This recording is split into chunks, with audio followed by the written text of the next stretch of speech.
Hello there. Oh, this will be bad news for the Remoaners, because this proves Brexiteers were right all along.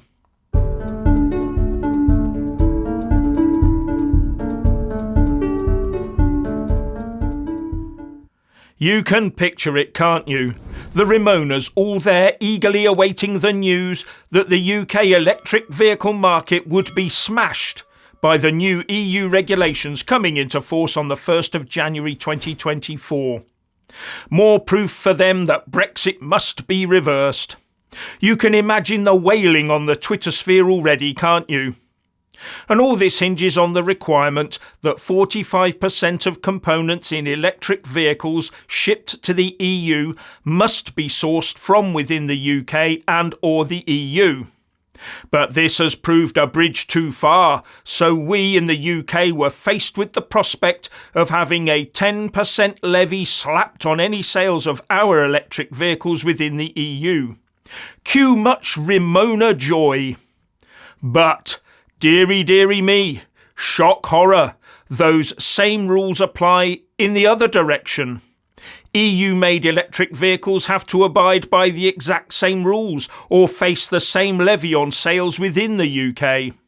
And guess what? The Eurozone powerhouse and car maker Germany has the same supply problems as we do in the UK. They can't meet those rules either. They do face a 10% levy on their EU sales into the UK. I bet they never saw that coming when those rules were put in place. I bet the Eurocrats thought this would be a one-way spiteful destruction of the UK car market. So the UK and German governments have cozied up to lobby Brussels to scrap the rules. But President Macron of France will not be pleased. He is very keen on these rules coming into force. He has dreams of his country becoming the European car battery hub. Macron met Vincent Yang, the head of Taiwanese company Prologium, last year. And this year they signed an agreement to build Prologium's first EV battery gigafactory outside of Taiwan, in Dunkirk, northern France. A €5.2 billion gigafactory in what has now been dubbed as Battery Valley. It is one of 4 such gigafactories Macron hopes will transform the poor, former coal mining area near Belgium into a hub for the EV battery industry, creating jobs and helping to put France at the forefront of Europe's energy transition. Reported Reuters in June this year. And one might be led into thinking that Macron sees these tariffs as a way of damaging both internal EU and UK opposition. Although it has to be said that Hungary and Poland are also big players here.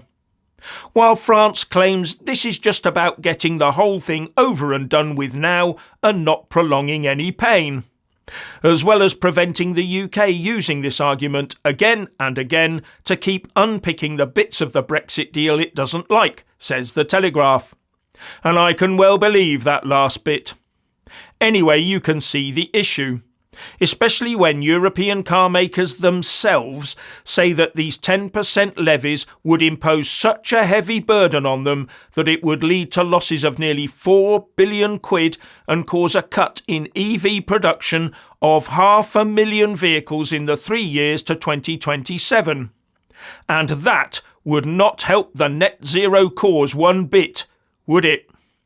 The upshot being that Brussels has been forced to cave in with just weeks to go and has agreed to suspend those 10% levy rules for 3 years.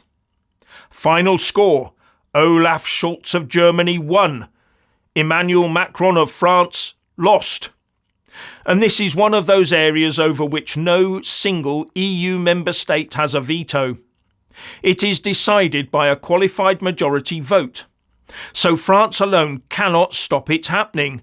Not enough sovereignty, it seems.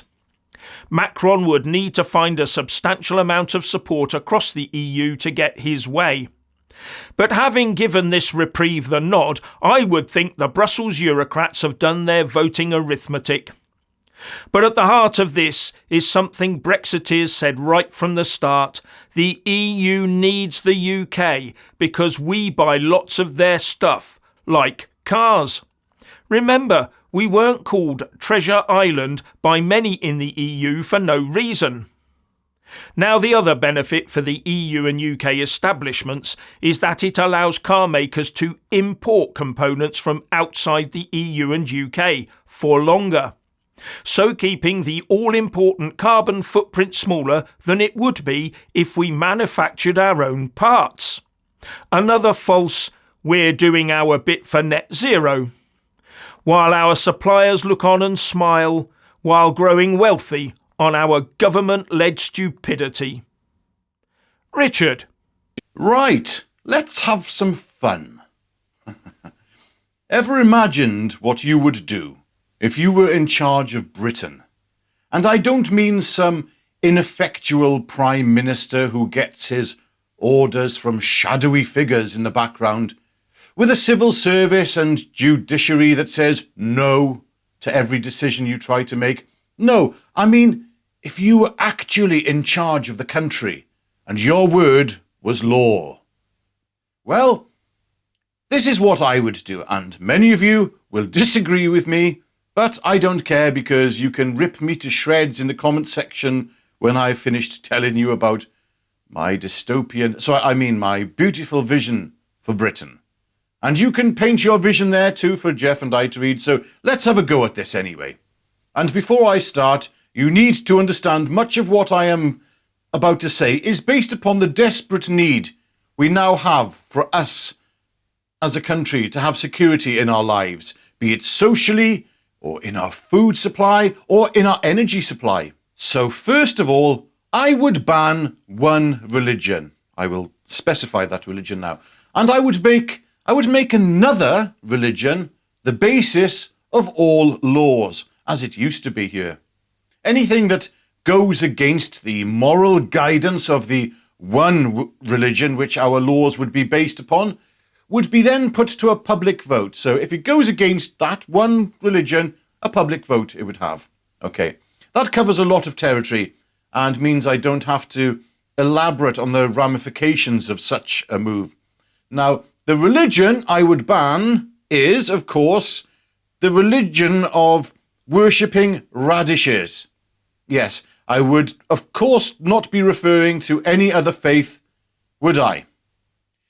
I would make national service compulsory between the ages of 18 and 27 and limit our overseas involvement in foreign wars drastically, with our young conscripts being solely charged with the protection of the borders and defence of these islands. If there are any children in a marriage, only one spouse in a family unit would be allowed to work, and there would be huge tax breaks for families with a state pension the equivalent of £24,000 per year, and retirement would be at age 55.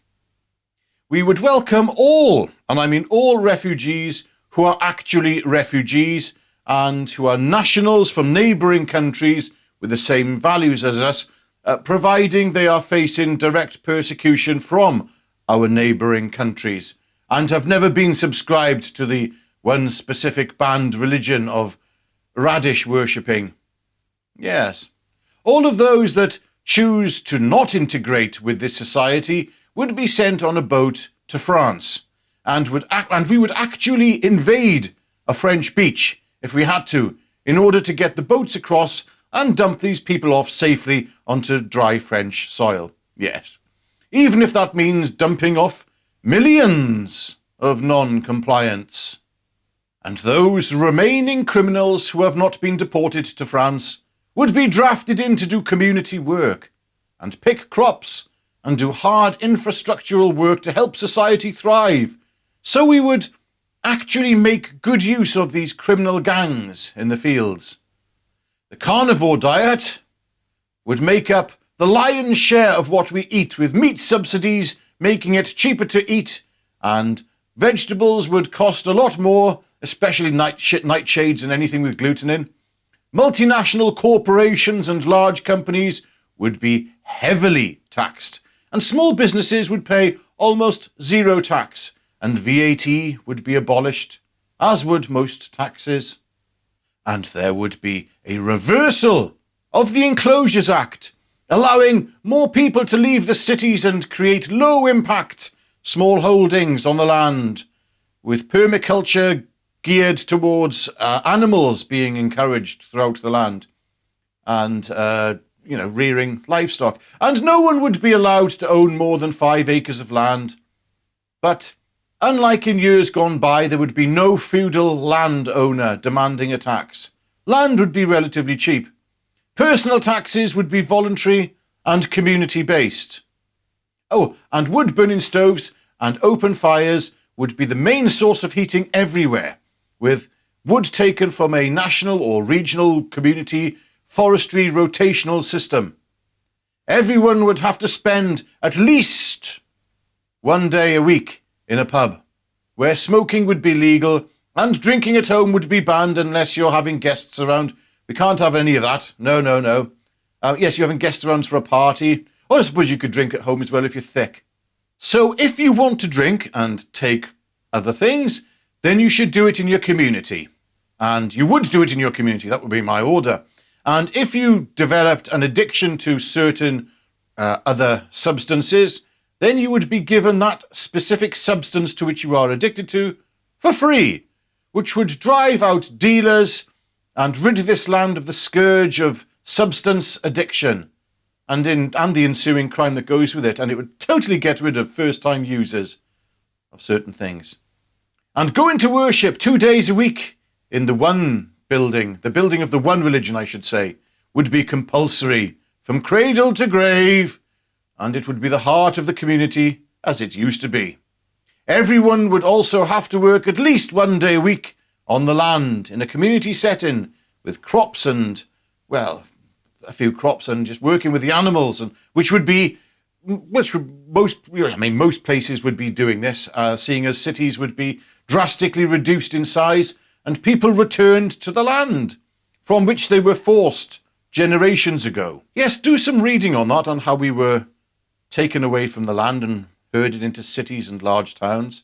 It will shock you and enlighten you on how we came to live these artificial lives that we now call our norm. Oh, right.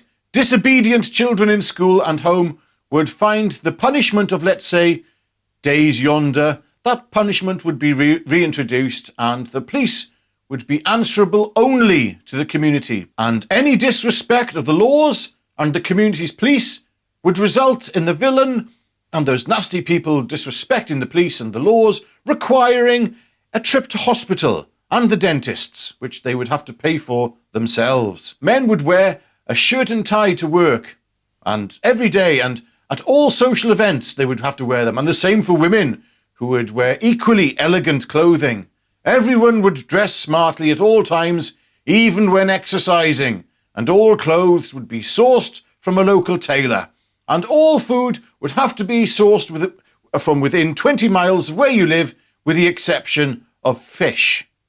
At school, children would have to learn to read and write and do basic maths, and practical trades would be accessed via the national service, as would higher education. And all homes built since the 1930s that have no aesthetic charm or architectural merit would be pulled down, and houses would be built in their place using traditional building materials. Nothing wrong with wattle and daubal, have you know? Architects, stonemasons, carpenters, and other tradesmen would all be trained in constructing buildings that rival the greatest architectural feats of antiquity. Socialism and left-wing ideology would be banned, because it would not be needed, seeing as this new society would be egalitarian enough with all utilities and infrastructure in public hands, be it nationally or regionally or optimally at the community level, funded through voluntary group community taxes. Voluntary. Personal tax would be optional for those that wish to opt out of society, so that those that don't want to pay don't get access to public services like the NHS or the police, and the fire brigade won't come to their assistance either. There would be very few prisons. Most crime would be dealt with via deportation to Atlantis. Technology would be only for our military and our health service.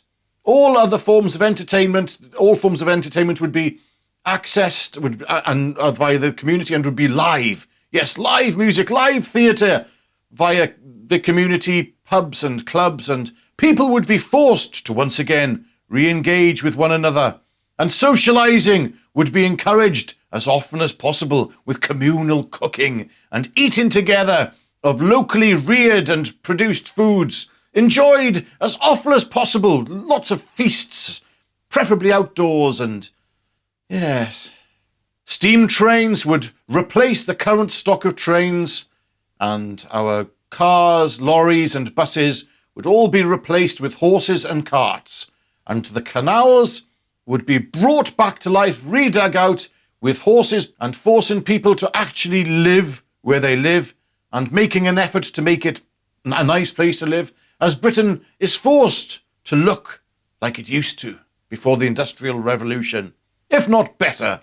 And the people are forced to behave like they used to, if not better, and all under my loving, tyrannical, vice-like grip as your illustrious and beloved leader. Anyway, what do you, my dear subjects, make of what has been talked about in today's video? Leave your humble mumblings and bumblings in the comment section below for Jeff and I to read. And a huge thanks to those of you who are willing to sacrifice some of your hard-earned dosh to support us via Patreon, PayPal and Super Thanks. Were it not for you, this channel would be crap. Links in the descriptions box below on where and how to support us. And God bless each and every one of you, and bye for now.